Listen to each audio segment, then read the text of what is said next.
Buck's place in the pack is no longer uncertain. Strength, courage, and instinct guide him as he faces the brutal laws of the North. Chapter 4. Who has won to Mastership? Hey, what I speak true when I say that Buck two devils. This was Francois's speech next morning when he discovered Spitz missing and Buck covered with wounds. He drew him to the fire and by its light pointed them out. "Dat Spitz fight like hell," said Perrault, as he surveyed the gaping rips and cuts.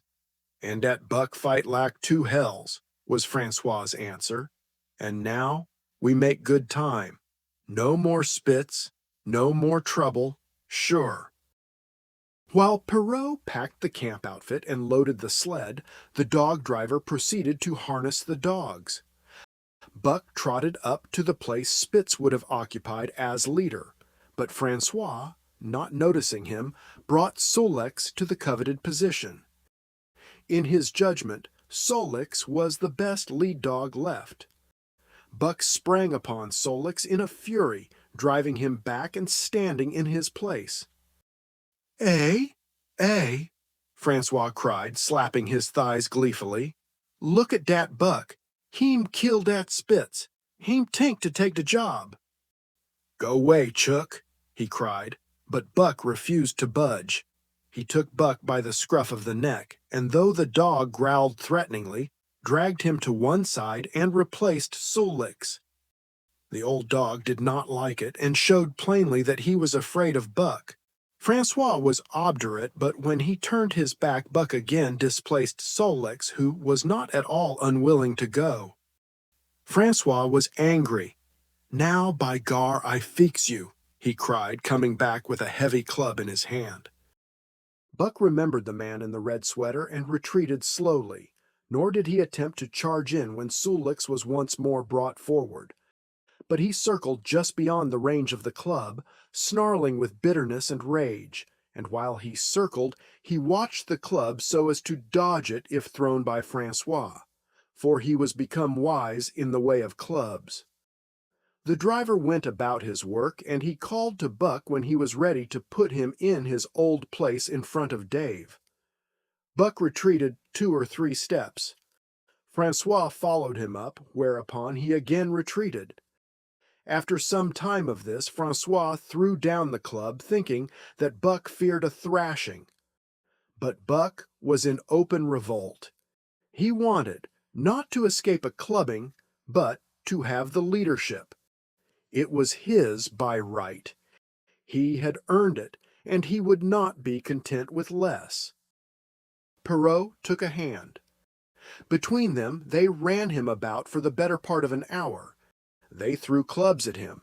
He dodged. They cursed him, and his fathers and mothers before him, and all his seed to come after him down to the remotest generation, and every hair on his body and drop of blood in his veins. And he answered curse with snarl and kept out of their reach. He did not try to run away, but retreated around and around the camp, advertising plainly that when his desire was met, he would come in and be good. Francois sat down and scratched his head. Perrault looked at his watch and swore. Time was flying, and they should have been on the trail an hour gone. Francois scratched his head again. He shook it and grinned sheepishly at the courier, who shrugged his shoulders in sign that they were beaten. Then Francois went up to where Solix stood and called to Buck. Buck laughed as dogs laugh, yet kept his distance. Francois unfastened Solix's traces and put him back in his old place. The team stood harnessed to the sled in an unbroken line, ready for the trail. There was no place for Buck save at the front. Once more Francois called, and once more Buck laughed and kept away. "Trow down de club," Perrault commanded. Francois complied, whereupon Buck trotted in, laughing triumphantly, and swung around into position at the head of the team. His traces were fastened, the sled broken out, and with both men running, they dashed out onto the river trail. Highly as the dog driver had forevalued Buck with his two devils, he found, while the day was yet young, that he had undervalued. At a bound, Buck took up the duties of leadership, and where judgment was required, and quick thinking and quick acting, he showed himself the superior even of Spitz, of whom Francois had never seen an equal. But it was in giving the law and making his mates live up to it that Buck excelled. Dave and Solix did not mind the change in leadership. It was none of their business. Their business was to toil, and toil mightily, in the traces. So long as that were not interfered with, they did not care what happened. Billy, the good-natured, could lead for all they cared so long as he kept order. The rest of the team, however, had grown unruly during the last days of Spitz, and their surprise was great now that Buck proceeded to lick them into shape. Pike, who pulled at Buck's heels and who never put an ounce more of his weight against the breastband than he was compelled to do, was swiftly and repeatedly shaken for loafing, and ere the first day was done he was pulling more than ever before in his life. The first night in camp, Joe, the sour one, was punished roundly, a thing that Spitz had never succeeded in doing. Buck simply smothered him by virtue of superior weight and cut him up till he ceased snapping and began to whine for mercy. The general tone of the team picked up immediately. It recovered its old-time solidarity, and once more the dogs leaped as one dog in the traces. At the rink rapids, 2 native huskies, Teek and Kuna, were added, and the celerity with which Buck broke them in took away Francois's breath. "Never such a dog as dat Buck," he cried. "No, never. Heem worth $1,200 by gar, eh? What you say, Perrault?" And Perrault nodded. He was ahead of the record then, and gaining day by day. The trail was in excellent condition, well packed and hard, and there was no new-fallen snow with which to contend. It was not too cold. The temperature dropped to 50 below zero and remained there the whole trip. The men rode and ran by turn, and the dogs were kept on the jump with but infrequent stoppages. The 30-mile river was comparatively coated with ice, and they covered in one day going out what had taken them 10 days coming in. In one run they made a 60-mile dash from the foot of Lake LaBarge to the White Horse Rapids. Across Marsh, Tagish, and Bennett, 70 miles of lakes, they flew so fast that the man whose turn it was to run towed behind the sled at the end of a rope. And on the last night of the second week they topped White Pass and dropped down the sea slope with the lights of Skagway and of the shipping at their feet. It was a record run. Each day for 14 days they had averaged 40 miles. For 3 days Perrault and Francois threw chests up and down the main street of Skagway and were deluged with invitations to drink, while the team was the constant center of a worshipful crowd of dog-busters and mushers. Then 3 or 4 Western badmen aspired to clean out the town, were riddled like pepper boxes for their pains, and public interest turned to other idols. Next came official orders. Francois called Buck to him, threw his arms around him, wept over him, and that was the last of Francois and Perrault. Like other men, they passed out of Buck's life for good. A Scotch half-breed took charge of him and his mates, and in company with a dozen other dog teams he started back over the weary trail to Dawson. It was no light running now, nor record time, but heavy toil each day with a heavy load behind.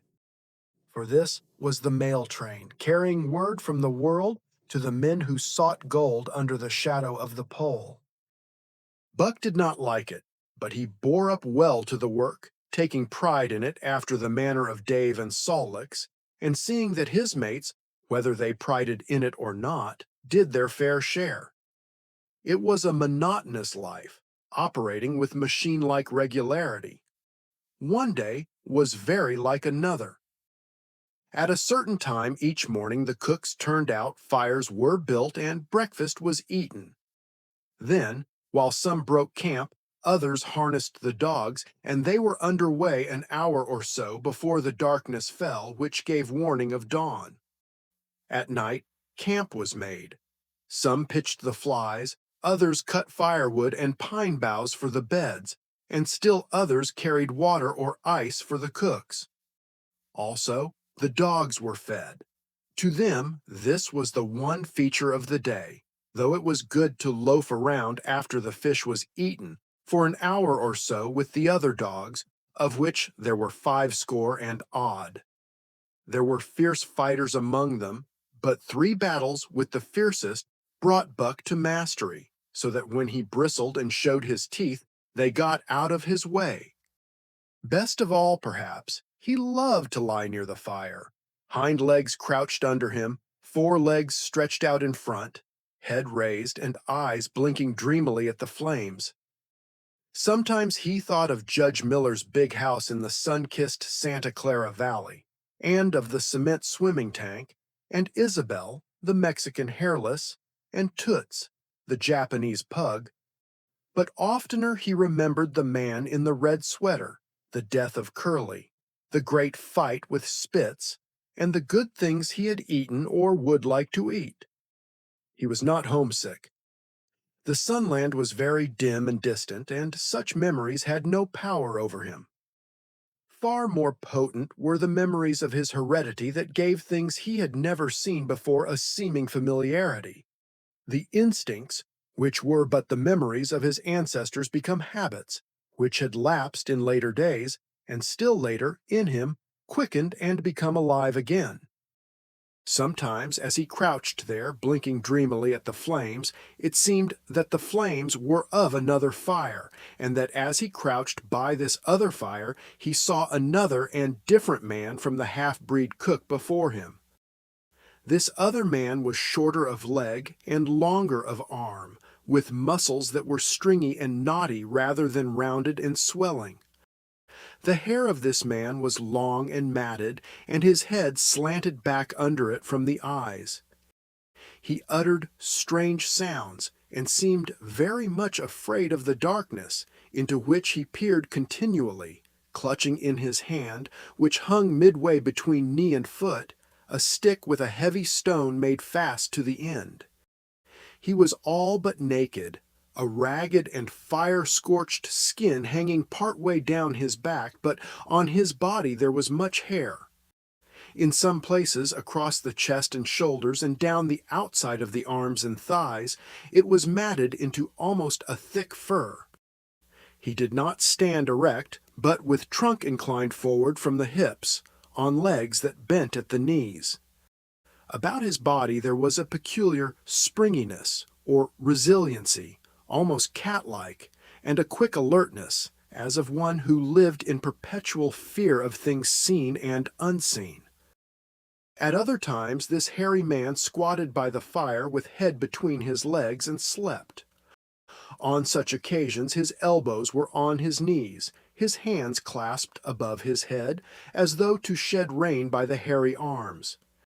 And beyond that fire, in the circling darkness, Buck could see many gleaming coals 2 by 2, always 2 by 2, which he knew to be the eyes of great beasts of prey, and he could hear the crashing of their bodies through the undergrowth, and the noises they made in the night.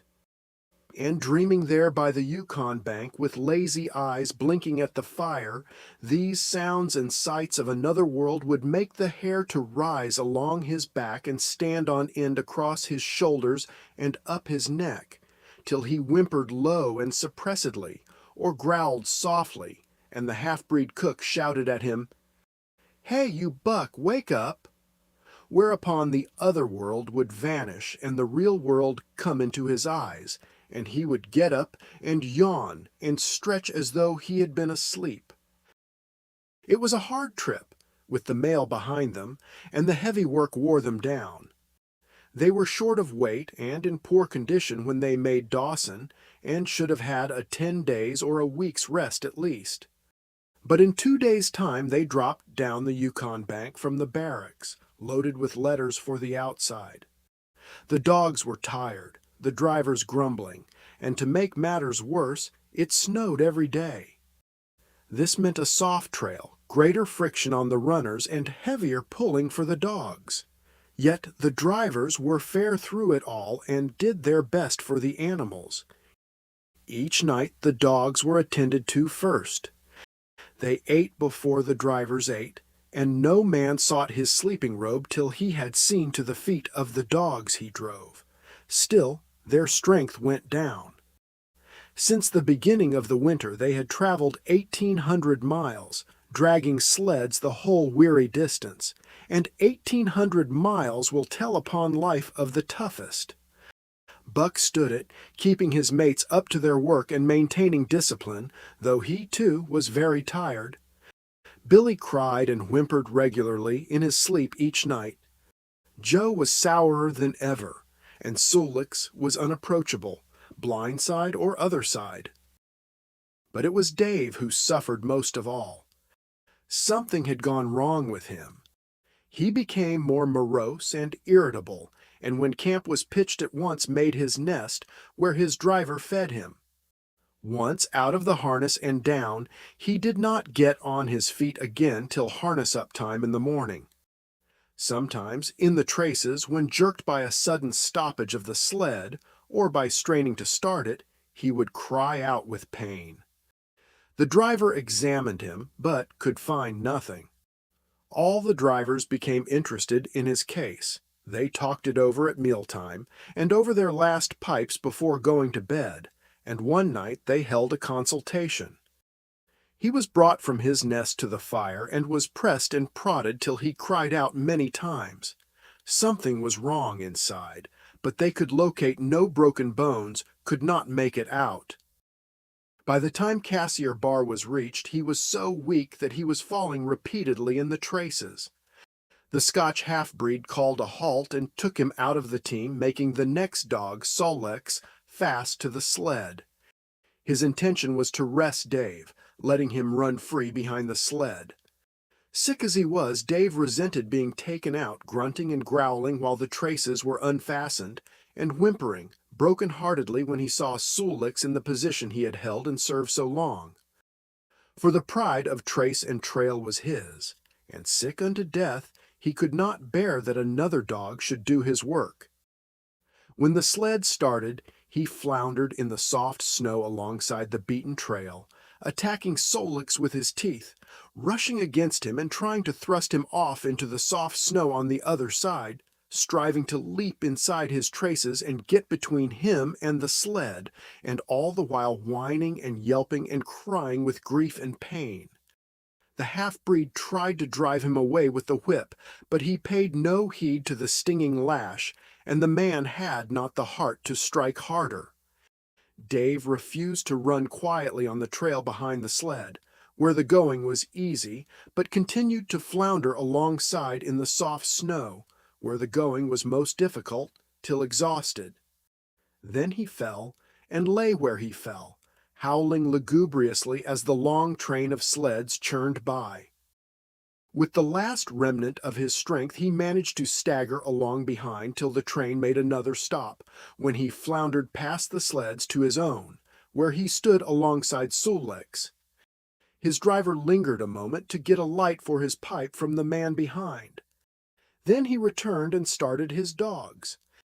They swung out on the trail with remarkable lack of exertion, turned their heads uneasily, and stopped in surprise. The driver was surprised, too.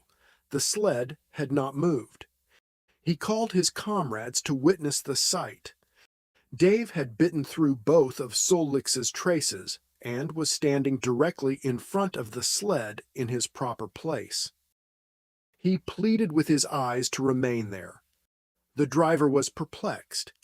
His comrades talked of how a dog could break its heart through being denied the work that killed it, and recalled instances they had known, where dogs, too old for the toil or injured, had died because they were cut out of the traces.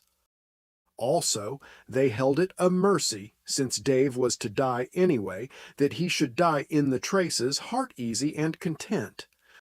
So he was harnessed in again, and proudly he pulled as of old, though more than once he cried out involuntarily from the bite of his inward hurt. Several times he fell down and was dragged in the traces, and once the sled ran upon him so that he limped thereafter in one of his hind legs. But he held out till camp was reached, when his driver made a place for him by the fire. Morning found him too weak to travel. At harness-up time he tried to crawl to his driver. By convulsive efforts he got on his feet, staggered, and fell. Then he wormed his way forward slowly toward where the harnesses were being put on his mates. He would advance his forelegs and drag up his body with a sort of hitching movement, when he would advance his forelegs and hitch ahead again for a few more inches. His strength left him, and the last his mates saw of him he lay gasping in the snow and yearning toward them. But they could hear him mournfully howling till they passed out of sight behind a belt of river timber. Here the train was halted. The Scotch half-breed slowly retraced his steps to the camp they had left. The men ceased talking. A revolver shot rang out. The man came back hurriedly. The whips snapped, the bells tinkled merrily, the sleds churned along the trail. But Buck knew, and every dog knew, what had taken place behind the belt of river trees. The journey continues in the next chapter. Thank you for listening to this chapter of The Call of the Wild by Jack London. If you enjoy classic literature and audiobooks like this, consider subscribing to Classic Tales Library. New stories and timeless classics are added regularly.